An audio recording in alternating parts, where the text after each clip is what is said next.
On se retrouve pour parler du mot de l'actualité du jour, l'ultimatum. Quant à moi, ça va de mieux en mieux. Je continue de soigner ma conjonctivite, comme vous pouvez le voir. Ça va, on se plaint pas.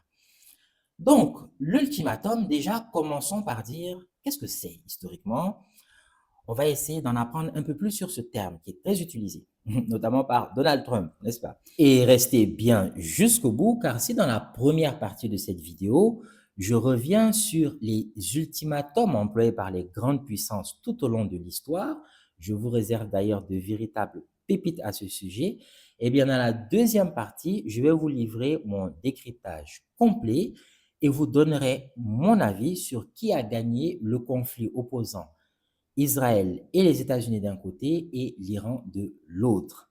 Et à la fin, bien sûr, vous pourrez vous également donner votre avis en commentaire. Donc, ultimatum, c'est du latin médiéval, ultimatum. C'est dérivé de ultimus, donc ça veut dire le dernier, l'extrême, ce qui vient en finale, n'est-ce pas? En dernier ressort. Et il y a aussi une racine indo-européenne, le al, qui veut dire au-delà. Donc, que l'on retrouve notamment dans Ultra, dans Ultime, dans Ulterior, ainsi de suite, n'est-ce pas? Et l'expression complète, en fait, c'est ultimum verbum ou une autre expression également qui est complète, c'est ultima conditio. Donc, la dernière parole, la condition finale. Voilà, c'est à prendre ou à laisser. Et après, arrête-moi où je fais un malheur, hein? Donald Trump. Donc, en fait, le terme, il faut savoir qu'il existait bien sûr depuis l'Antiquité, hein. Et bon, pas le terme, l'acte, voilà. C'est-à-dire que le fait de donner un ultimatum, ça existait depuis l'Antiquité, mais sans le terme lui-même, c'est-à-dire sans le vocabulaire lui-même. Ce vocabulaire, il est employé en fait dans la diplomatie européenne à partir des 17e, 18e siècle, hein. Voilà, déjà, il est utilisé en latin, sans changement. Et ensuite, ben, ils l'ont intégré avec pratiquement la même orthographe déjà et presque la même phonétique, n'est-ce pas, en français, en anglais, en allemand, ainsi de suite. Donc, ça montre quand même son caractère technique qui est universel. Donc, ce terme, c'est un terme vraiment universel. Et on voit qu'il y a une structure logique qui est ternaire. Donc, déjà, il y a l'exigence, ce qui est demandé. Il y a le délai, donc la deadline, hein, voilà, il ne faut pas dépasser ce délai-là. Et il y a la sanction, c'est-à-dire ce que tu risques si tu ne réponds pas positivement à l'ultimatum, n'est-ce pas? Alors, un peu d'histoire, ça va nous faire du bien. Déjà, l'ultimatum, comme je l'ai dit, à l'Antiquité, c'était pratiqué, mais sans le terme lui-même, n'est-ce pas? Donc, il y avait, vous savez, des formes de proto-diplomatie, hein, de l'ultimatum. Rome l'a pratiqué, le Sénat romain envoyait ce qu'ils appelaient des fétiales, c'est-à-dire des prêtres diplomates, voilà, qui étaient porteurs de demandes formelles et assortis d'un délai de 33 jours, hein, pas plus. Et il fallait répondre, hein, sinon c'était chaud. J'avais l'Empire romain sur le dos. Et il y a la Grèce également qui a pratiqué ça. Voilà, autant par exemple de Xerxès, un des empereurs perses, si ma mémoire est bonne. Donc lui, il envoyait des ambassadeurs aux cités grecques. Et donc, il exigeait ce qu'il appelait la terra et aqua, c'est-à-dire la terre et l'eau. Et donc, c'était un symbole de soumission. Et ben, il fallait se soumettre, hein. Sinon, c'était chaud là aussi. Et les Grecs, d'ailleurs, ils n'ont pas répondu. Ils ont pris les diplomates qui sont envoyés, les ambassadeurs qui sont envoyés par Xerxès, et ben, ils les ont mis dans un puits, comme quoi, ben voilà, ton ultimatum, ben, on n'en a rien à faire. Donc, c'était leur réponse. La Chine, il y a Sun Tzu, que vous connaissez, un l'art de la guerre. Sun Tzu, lui, il a carrément théorisé l'ultimatum. Il a dit donc, une guerre parfaite, c'est une guerre qui, on n'a pas eu besoin de la mener parce que l'ultimatum, eh ben, ça a suffi largement pour faire céder l'adversaire. Et un cas intéressant, c'est l'Afrique. Est-ce que vous saviez que l'empire du Mali au XIVe siècle et plus tard l'empire Songhai, sous notamment Askia Mohammed, eh bien, eux pratiquaient également des formes d'ultimatum qu'ils envoyaient aux États vassaux, les États vassaux qui étaient récalcitrants, comme par exemple les États du royaume Ashanti. Vous savez, le royaume Ashanti, c'est l'actuel Ghana. Et ben, l'empire du Mali et l'empire Songhai qui l'a succédé, ben, ils envoyaient des formes d'ultimatum dans les 14e, 15e siècles. Et ben, ça a continué comme ça au Moyen Âge, à la Renaissance. Donc, même l'Église catholique envoyait des formes d'ultimatum. Mais comme j'ai dit, le terme n'était pas encore utilisé. On va en venir tout à l'heure. Et à l'ère moderne, donc voilà, entre 17e, 18e jusqu'à 19e siècle, c'est là où le terme maintenant a été intégré officiellement, comme on le connaît aujourd'hui, dans la diplomatie européenne. Et donc là, on a les ultimatums russo-ottomans, ultimatum des Britanniques envers le Danemark, ultimatum des Indes britanniques. Hein.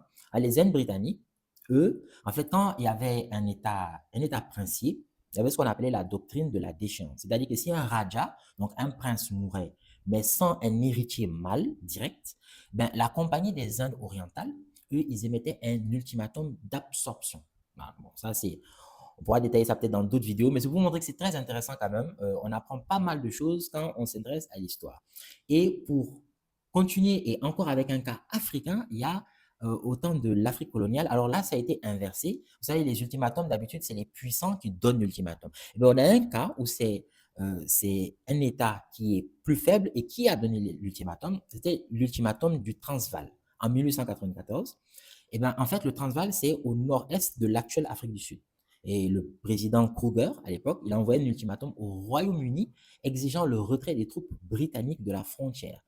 Londres a refusé et c'est ce qui a mené à la guerre des Boers.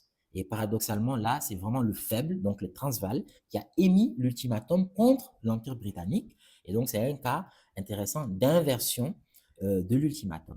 Et enfin, bien sûr, l'ultimatum, ça continue comme ça. Donc, il y a l'ultimatum au temps moderne, hein, c'est-à-dire contemporain, donc 20e, 21e siècle, l'ultimatum autrichien à la Serbie, l'ultimatum des alliés à Hitler, le 3 septembre 1939, qui n'a pas abouti, et donc il y a eu la Seconde Guerre mondiale, l'ultimatum américain au Japon en été 45, et ça a donné donc la déclaration de Potsdam, le 26 juillet 45.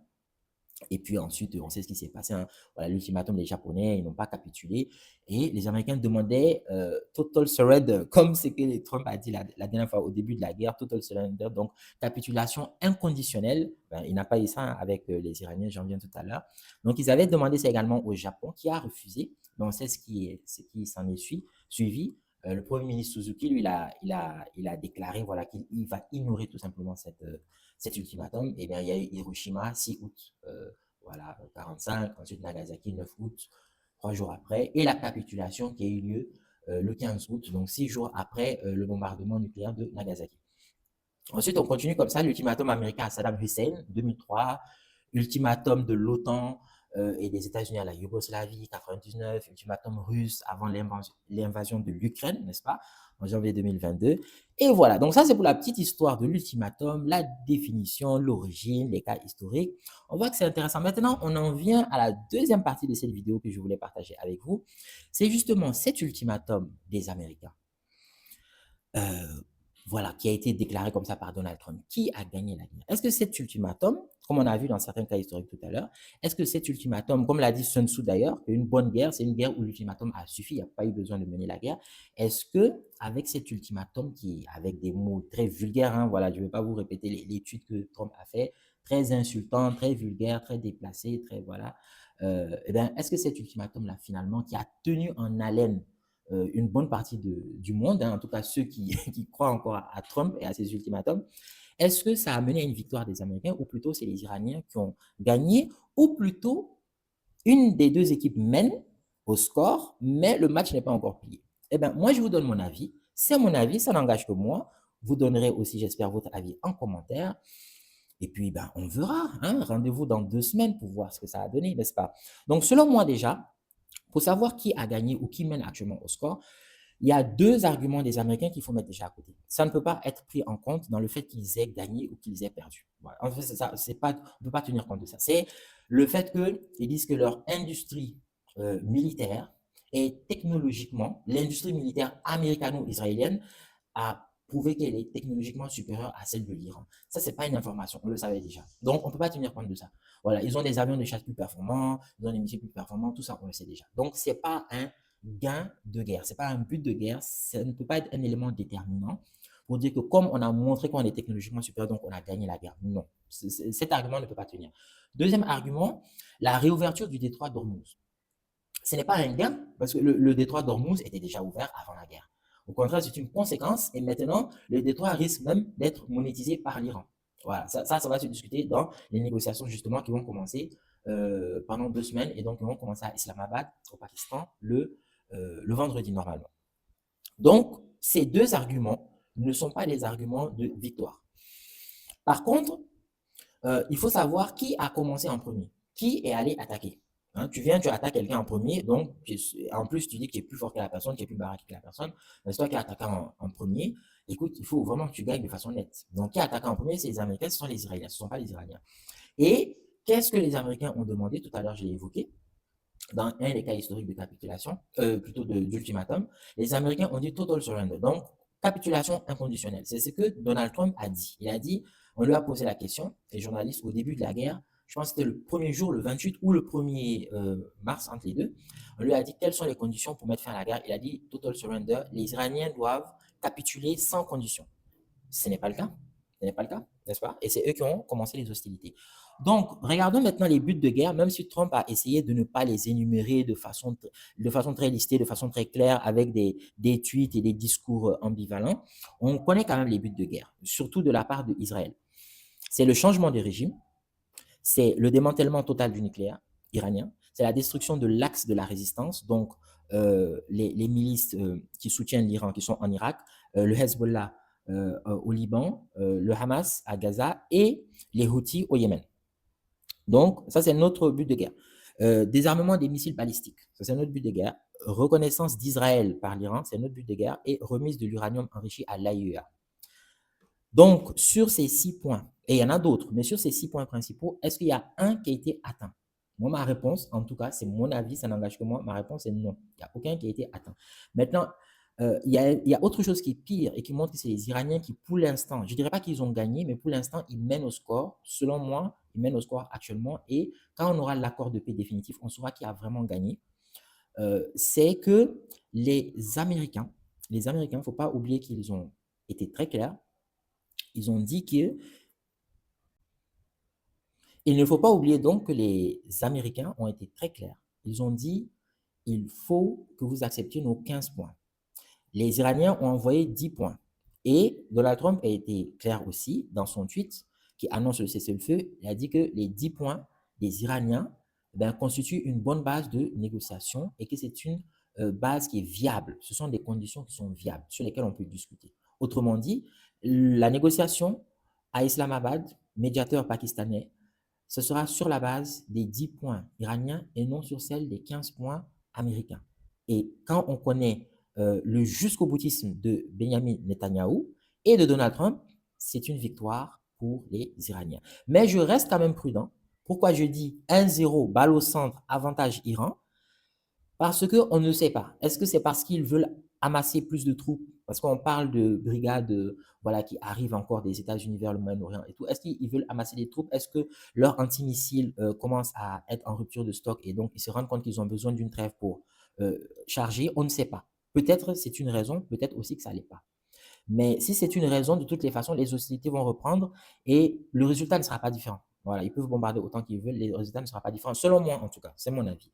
Et donc, pour l'instant, si c'est une vraie trêve, si c'est un vrai cessez-le-feu, parce qu'il a même dit dans son tweet qu'il pense qu'il y a juste des détails à régler, mais que pratiquement ils sont d'accord sur presque tous les points. Il y a juste quelques détails à régler pour avoir un accord de paix final, définitif et une paix durable. Un accord de paix, pas un cessez-le-feu. Donc, autrement dit, si on s'en tient à ça, alors, soit c'est un jeu de dupes et là, c'est 1-0 Iran, balle au centre, le match continue.